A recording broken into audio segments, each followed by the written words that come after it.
What's up, everyone? I'm Dax McCarty with the New York Red Bulls, here with my newest teammate, Heath Pearce. And we're going to be getting to know Heath a little bit today. We're going to do a little mixture of, a couple serious questions, a couple fun questions. So let's start right off the bat with a serious question. Heath, what's your favorite animal and why? That's a serious question. My favorite animal is probably a giraffe. I don't know why. I just like the way they look.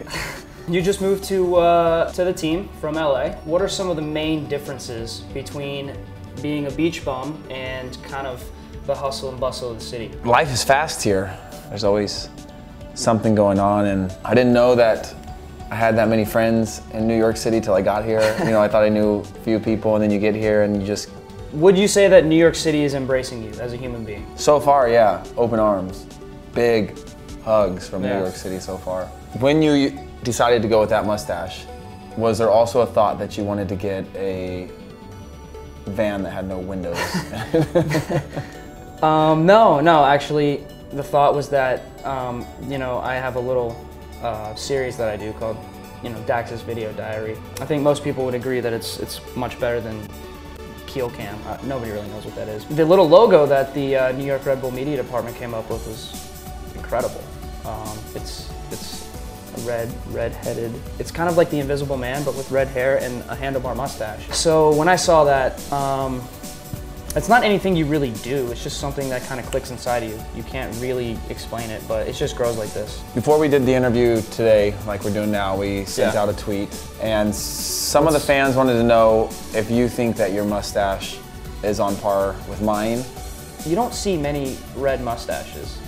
So taking that into account, the rarity of it, and also the fact that I'm even able to grow a mustache, because if you were to ask me, let's say 6 months ago, if people thought I could grow a mustache, I would say no. So I think mine is definitely on par with yours, if not maybe a little bit above. You consider yourself a little bit of a fashion guru, which I don't know why with what you're wearing now. It's true that Jonathan Barajo did have a team barbecue and you brought 4 different outfits. Yeah, I did. I only wore 2 of the outfits, but I had 3 outfits available if circumstances permitted me to bring out the last outfit. Some people might question your decision making, but me as a friend, I just decision making in terms of bringing multiple outfits to a team gathering. It's just how necessary is it? I mean, probably not. But me as your friend, kind of your, I guess liaison to New York City would be a good way to describe it. I'm just going to accept you for who you are. The message I kept relaying to people when I did a wardrobe change is I said, be yourself. Be yourself. I felt like changing into another outfit. That's me. You don't have to. I find you kind of weird, personally. You do a lot of weird stuff, but you're being yourself. But the one outfit that I did bring did win Best Dressed. You can't crown yourself Best Dressed and go around saying, I just won Best Dressed to everybody when there's never actually I never did. There was one person that said, you have an amazing bathing suit on, and I said thank you. Okay. I won Best Dressed.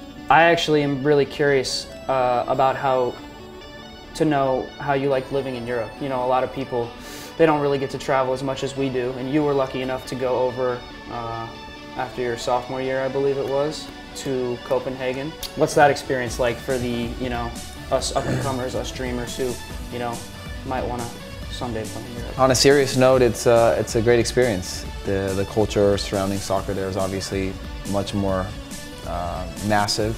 Just to learn cultures, learn languages, spend time around people who are extremely passionate about something that you're fortunate enough to do is an honor there. And I recommend every player to give Europe a shot at some point, whether it's Europe or just playing abroad.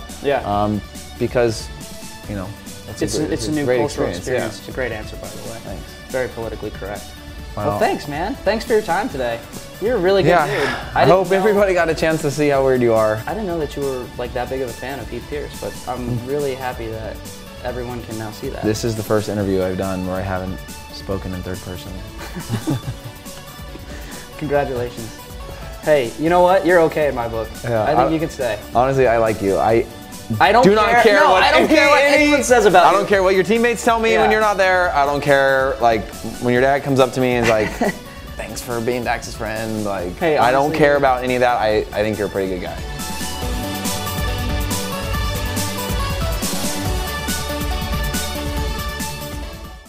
I just want to thank you guys for listening to Dax Ramble. And honestly, if there was some way I could give you guys all that time back in your life, just like a box of 5 minutes. Here's a box of 5 minutes. You can have it back. I apologize, but Take I can't. it. I can't. You know, Heath can't. Heath can't do it. HP3 cannot do it. There he goes again. He can't do it. Bye.